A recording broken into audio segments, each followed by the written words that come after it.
안녕하세요. 저택업TV의 명품 PD 한PD입니다. 자, 오늘 이 시간은 앞으로 주거정책심의위원회에서 조정지구 해제를 논의하는데, 과연 해제에 어떤 지역들이 포함이 되고 해제가 시장에 어떤 영향을 줄 것인가, 비규제 지역에 어떤 영향을 줄 것인가, 그 해제에 연관된 이야기들을 여러분들에게 제 개인적인 생각을 해드리겠습니다. 이것을 보는 시청자들에게 실질적인 도움이 되는가 라는 측면에서 볼 때, 저는 그런 측면을 좀 고려를 하고 방송을 해드리는 거예요. 그러니까 제 방송을 시청하시는 분들은 제 방송을 지금까지 보셔왔지만 제가 허튼 소리 한 적이 한 번도 없어요. 제 예상이 거의 틀린 적도 없고, 시장을 예상하는 데는 거의 적중을 했어요. 그러니까 보시고 내 집을 마련하실 분들, 그리고 다주택이신 분들은 주택을 처분하는 데 참고를 하셔서 많은 도움이 되시길 바라요. 전에 앞에서 방송했듯이 6월 달에, 지금 날짜는 잘 모르겠어요. 정확히 날짜는 모르겠는데, 조정지구 해제, 투기과열지구 해제에 신청을 받은 지역에 대해서 논의를 한다고 그래요. 조정 대상 지역이 112곳에 투기과열지구 과열지구가 49곳. 그래서 주로 논의되는 지역이 세종, 대구, 여순광, 청주, 대전, 울산 이런 지역인데, 이런 지역 말고도 김포, 동두천, 시흥, 안산, 그다음에 수원, 경기도 많은 지역들이 지금 해제 신청을 했어요. 자, 그래서 그런 지역들이 해제가 되면 어떤 시장에 어떤 변화가 올 것인가, 우리가 좀 미리 캐치를 할 필요가 있어요. 왜냐하면 서울 수도권 시장은 굉장히 중요한 시장이잖아요. 우리 대한민국의 52%가 사는 곳이고, 8월에 전세 대란이 일어난다, 그런 얘기가 또 있고 하니까 시장이 좀 불안정한 면이 있으니까, 그런 면을 고려할 때 만약에 조정지구가 해제가 된다고 하면 어떤 시장에 어떤 변화가 있을 것 같아요. 자, 그런 점에 대해 관해서 제 개인적인 생각, 지금까지 제가 시장을 지켜봤으니까 변화가 있을 수 있는가 한번 여러분들에게 제 개인적인 의견을 말씀드리는 거예요. 자, 이게 5월 말에 케이블 리뷰원에서 매매 가격 상승률, 그 다음에 전세 가격 상승률, 자, 그것은 이제 순위를 정한 통계예요. 자, 보시면은 매매 가격 상승률 1위가 강릉이에요. 그 다음에 2위가 안성, 군산, 자, 덕진구, 창원, 진해구. 자, 이 중에 조정지구가 들어간 지역이 이 덕진구 정도는 들어간 것 같아요. 남구도 좀 들어간 것 같고, 광산구도 들어간 것 같고. 자, 그 밖에 지역, 강릉, 안성, 군산도 들어갔나요? 천, 구미. 자, 이런 지역들이 상승률 3위를 정한 겁니다. 자, 보시면 전세 가격도 강릉이 1위. 안성이 위. 그러니까 이게 뭐냐면, 전세 가격이 오르니까 이제 매매 가격이 올라가는 거예요. 자, 이제 전세 가격이 오를 것을 예상하고 또 투기 세력들이 들어가거든요. 이제 그런 투기 세력들이 가사를 해서 올라가는 게 있어요. 자, 그리고 제가 이제 굳이 얘기하는 건 뭐냐면, 비조정 지구라는 거죠. 규제 지역이 아니라는 거죠. 이 규제 지역이 아니다 보니까 풍선 효과로 투기 세력들이 들어가서 집값을 더 올리더라는 거예요, 지금.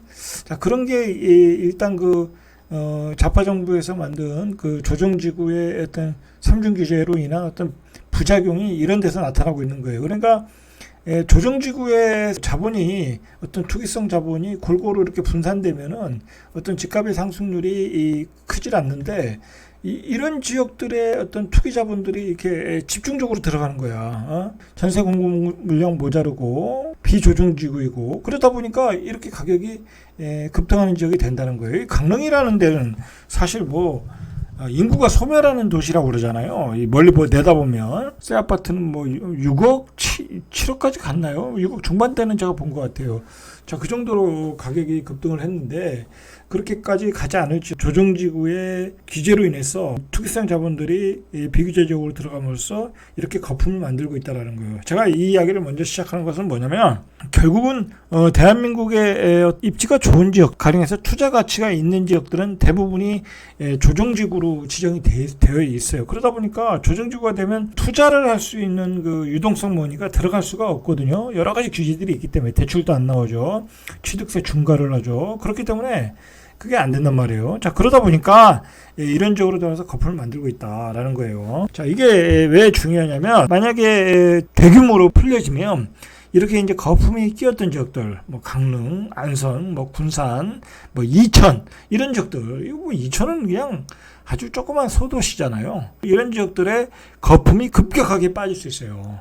그러니까 조심하셔야 돼. 불인이들, 강사들이 또 이 지역이 상승률이 또 상위권에 있다고 해서 불인이들 함부로 들어가면 물릴 수 있어요. 왜 물리냐면 조정지구가 해제가 되면 이제 조정지구로 어떤 투기성 자본들이 분산해서 들어갈 수 있어요. 이런 지구는 쳐다도 안 보는 거야. 이 얘기부터 제가 먼저 꺼내는 이유는 이게 바로 조정지구를 풀어줬을 때 효과라는 거예요. 자, 그러면 이제 여기서 결론이 나오는 거예요. 조정지구는 지금 별 의미가 없어요. 제가 보기엔 전체적으로. 특별한 지역이 아니면 대부분이 풀어줘야 돼. 왜냐면 가격이 너무 올랐거든. 거기에 들어가서 가수요가 또 들어가서 투기를 하고 갭 투자를 하고 그러기가 쉽지가 않아요. 두 가지 허들이 있어요. 첫째로 제가 계속해서 방송에서 얘기했지만 전세가율이 너무 낮아요. 갭 투자하기에는. 조정지구도. 제가 이제 대전 같은 경우도 살펴봤고 다른 그 지방 도시도 봤지만 인천과 같은 송도 같은 지역은 40% 이하도 많아요. 37%, 38% 그래요. 그거 어떻게 갭 투자하냐고. 조정지구를 풀어준다 해도 갭 투자를 못해요. 대전도 50% 이하도 있고 50%. 조금 더 낡은 데는 한 60%. 세종은 40% 넘는 데가 없어요. 그러니까 세종 같은 지역은 조정지구를 풀어준다고 해도 갭 투자가 안 돼. 자, 그리고 두 번째로는 취득세가 중과잖아요. 아직은 이 취득세 중과도 앞으로 풀어줘야 될 문제거든요. 자, 그런데 어쨌든 지금은 1차적으로 조정지구를 먼저 풀어주고 취득세까지는 지금 앞으로 갑자기 풀어주면 또 그 문제가 될 수 있거든요. 또 투기성 자본이 들어올 수 있으니까 취득세 중과는 나중에 좀 풀어주고 조정지구를 투기자본이 들어올 수 없어요. 예를 들어서 요즘 이제 대구가 조정지구가 풀리면 어떨까? 많은 투자자들이 또 대구를 벼르고 있잖아요. 그러나 전문가들은 다 그 똑같은 얘기를 해요. 대구도 조정지구 풀어줘도 별 의미가 없다. 투기성 자본들에게는 투기성 거래를 걱정할 필요가 없다. 자, 왜 그러냐면 대구는 앞으로 3년 동안 공급 물량이 어마어마해. 내년에는 2022년, 2023년, 2024년 3년 동안 또는 길게 보면 2025년까지는 다 역전세 구간이야. 그거 어떻게 들어가요? 그거? 대구도 최근에 많이 올랐잖아요. 작년에 전세가율이 지금 50에서 60%, 많아야 60%거든요. 그럼 55%란 말이야. 예를 들어서 13억 하는데 전세가 6억이야. 8억 하는데 전세가 4억이야. 50%밖에 안 돼. 수성구도. 자, 그거 들어갈 수가 없어요. 그리고 들어가더라도 내년에 또 역전세가 일어나더라. 자, 그러니까 대구 같은 지역도 전세가율이 낮고, 그 다음에 예를 들어서 8억짜리 집이야. 세종도 8억짜리가 있을 거고 대구도 8억짜리가 있잖아요. 그러면 취득세 중과를 때려버리면 다주택자들은 세 채, 네 채 있는 거, 네 채 가진 사람들이 많잖아요. 소형주택 많이 가지고 계시니까. 12%면 8억짜리 집을 사면 한 1억을 내야 돼. 1억이 생돈으로 들어가는 그런 돈도 없고, 갭 투자하시는 분들 1억 생돈 들어갈 분들 없어요. 그만한 돈도 없고, 취득세로. 그 다음에 갭이 4억이잖아. 그러면 5억을 넣고 8억짜리 사야 되는데 그게 가능하겠냐고. 거기서 얼마나 오르겠다고. 그것도 많이 오른 가격이잖아요. 만약 거기서 가격이 떨어지면 그 사람은 마이너스가 되는 거잖아요. 그러니까 별 의미가 없어요. 대구도 조정지구 풀어줘도 별 의미가 없다. 전세가율이 낮고 그 다음에 취득세 중과를 때려버리기 때문에 별 의미가 없다. 나오는 건 대출뿐이잖아요. 중도금 대출밖에 없다라는 거야. 자, 그런 점이 있기 때문에 풀어주는 게 전반적으로 맞다. 자, 그런데 이제 최근에 얘기가 되는 지방 위주로 얘기를 해요. 예를 들어 대구, 세종, 여순광 그런 지역들 많이 빠진 지역들 얘기하는데 경기도 지역은 아직 그렇게 수치상으로 많이 빠지진 않았잖아요. 자, 그런데 경기도에서도 풀어달라고 하는 지역들이 많다. 그리고 실질적으로 경기도가 거래가 거의 안 되고 거래가 돼도 몇 억씩 빠진 상태로 거래가 되잖아요. 자, 그런 지역들이 어디냐? 지금 안성도 풀어달라고 그러고 시흥도 풀어달라고 그러고 안산도 풀어달라고 그러고 동탄도 풀어달라고 그러고 화성 동탄 의정부도 풀어달라고 그러고 자, 그러고 있어요 지금. 자, 예를 들어서 말입니다. 대전은 안 풀어질 이유가 없어요. 대전도 최근에 많이 빠졌거든요.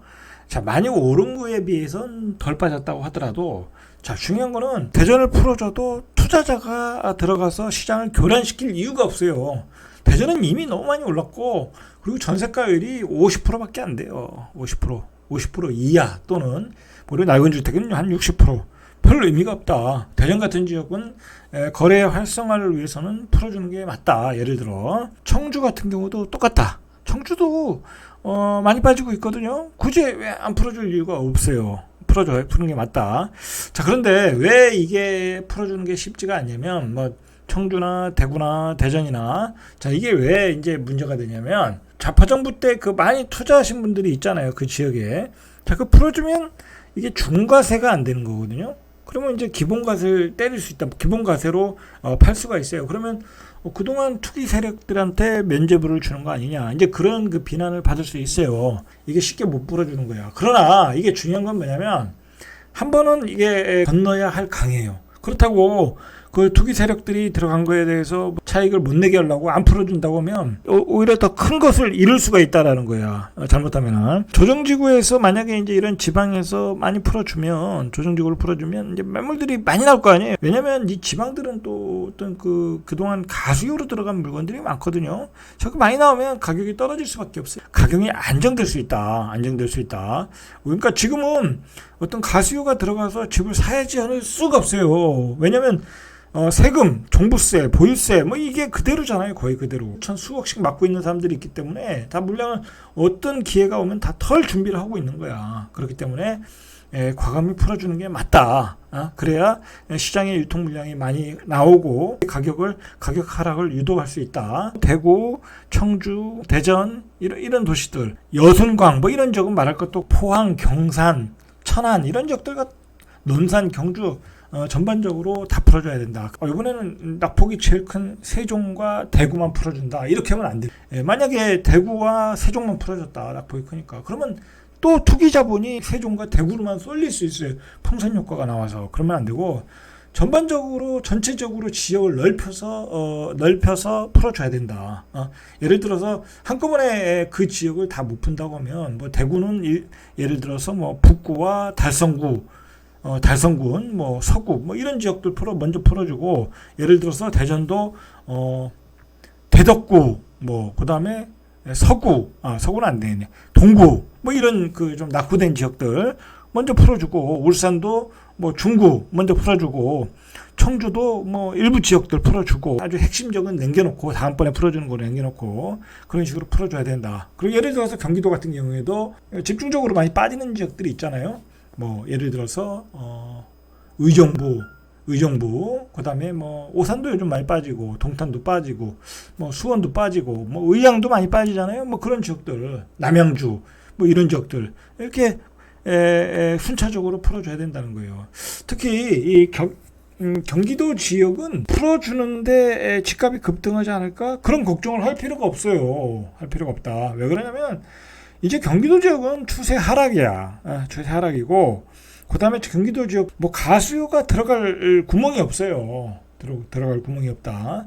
아직도 그 허들이 있다. 그 종부세, 취득세, 그런 부분으로 있다라고 생각을 하시면 될 것 같아요. 그러니까, 정리하자면 전반적으로 전 지역을 넓혀서 다 풀어줘야 된다. 다 풀어주고, 일부 핵심 지역만 이번에 남겨놓고 다음번에 한 번 더 심의를 할 때 풀어주면 시장의 그 가격의 안정을 뭐 투기 세력이 들어가지 않으면서 안정을 찾을 거라고 봐요. 지금 이게 문제가 아까도 봤듯이 문제가 이렇게 너무 많은 지역들을 이게 다 묶어놔 버리니까 유동성 자본들이 비규제 지역 들어가서 거품을 만들고 있거든요. 그거 사실 큰 문제예요. 한 번 더 강조하면 예전에 전체가 다른 지역들은 다 조정직을 묶고 있는 상황에서 이 부산만 풀어줬잖아요. 이거 완전 선거용 때문에 그랬잖아요. 그래가지고 이 부산이 집값이 급등하고 전국 광역시가 다 급등해버렸어요. 그걸 계기로 해서. 그런 실수를 하면 안 되고 계속해서 말했듯이 전체적으로 넓은 지역 조정지구를 풀어줘도 된다. 조정지구의 의미가 지금은 하나도 없어요.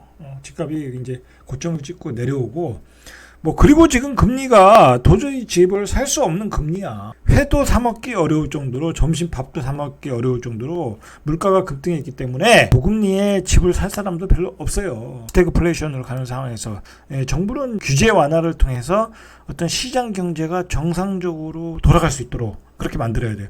윤석열 정부가 표방하는 게 그거잖아요. 시장 경제가 정상적으로 돌아갈 수 있도록.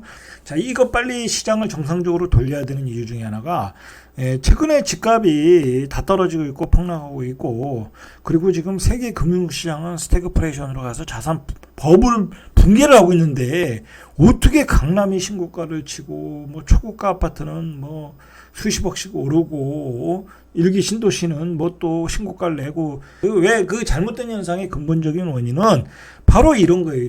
이런 조정직으로 다 묶어놓고 대출 규제도 다 묶어놓고 취득세 중과하고 호재가 있는 곳으로만 몰려가게끔 만들어놨어. 자, 그러다 보니까 이게 마지막 그 지점에서 용산 집무실이 들어온다고 해서 용산에서 또 외지인들이 들어가서 집을 사고 강남에 똘똘한 한 채라고 신고가가 나오고, 자, 이런 모든 이 버블이 만들어지는 현상의 원인은 이런 조정지구의 규제 때문에 일어나는 거다. 그렇게 보셔야 돼요.